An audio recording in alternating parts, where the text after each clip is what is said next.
Bonjour, bienvenue aux méditations quotidiennes pour les femmes. Aujourd'hui, les motifs d'une grande joie. Les seigneurs ne tardaient pas dans l'accomplissement de la promesse, mais ils usent de patience envers vous, ne voulant pas qu'aucune périsse, mais voulant que tous arrivent à la repentance. 2 Pierre 3, verset 9.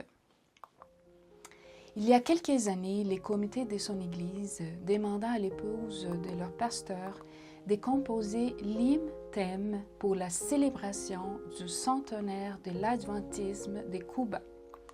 Les titres étaient « 100 ans à renouveler de vie ». Elle s'est mise au travail. Elle voulait exprimer la pensée que nous pouvons être affermis du passé, du présent et de l'avenir lorsque nous sommes guidés par Dieu. Elle n'avait pas d'habitude de garder des copies des partitions qu'elle composait.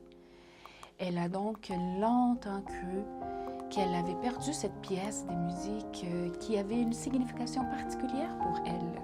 Un jour, n'y trouvant pas sa Bible, elle dut prendre celle de son mari. En l'ouvrant, elle vit les programmes qui avaient été remis aux auditeurs lors de la célébration. Elle se mit à lire et elle se rendit compte qu'elle avait presque complètement oublié cet hymne. Au fur et à mesure qu'elle relisait les paroles, la musique lui revenait aussi en tête, accompagnée des émotions et des sentiments qu'elle avait ressentis auparavant. Jésus revient, alléluia. Jésus revient, loué soit le roi. Jésus revient, alléluia.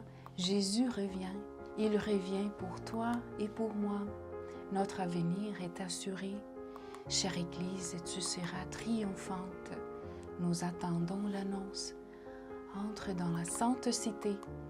Nous ne craignons rien, car dans le passé, nous avons vu la main de Dieu. Comment a-t-il affermi son Église par son amour infini? Jésus revient bientôt. Dans les programmes remis à chaque participant, c'est trouvé ce message. En jetant un coup d'œil sur notre passé, après avoir fait chaque pas en avant dans notre mouvement, je peux m'écrire « Loué soit Dieu, nous n'avons rien à craindre de l'avenir. Si ce n'est d'oublier les enseignements du Seigneur et la manière dont il nous a conduits dans le passé. » Témoignage pour l'Église, volume 3, pages 525 et 526. Trouves-tu encourageantes ces paroles? Elles sont pour moi une source d'inspiration et me rappellent les prompts retours de notre Seigneur. Il ne tarde pas l'accomplissement de sa promesse, mais il s'occupe sans cesse de notre salut. Le Christ vient. Es-tu prête à vivre en sa compagnie pour l'éternité?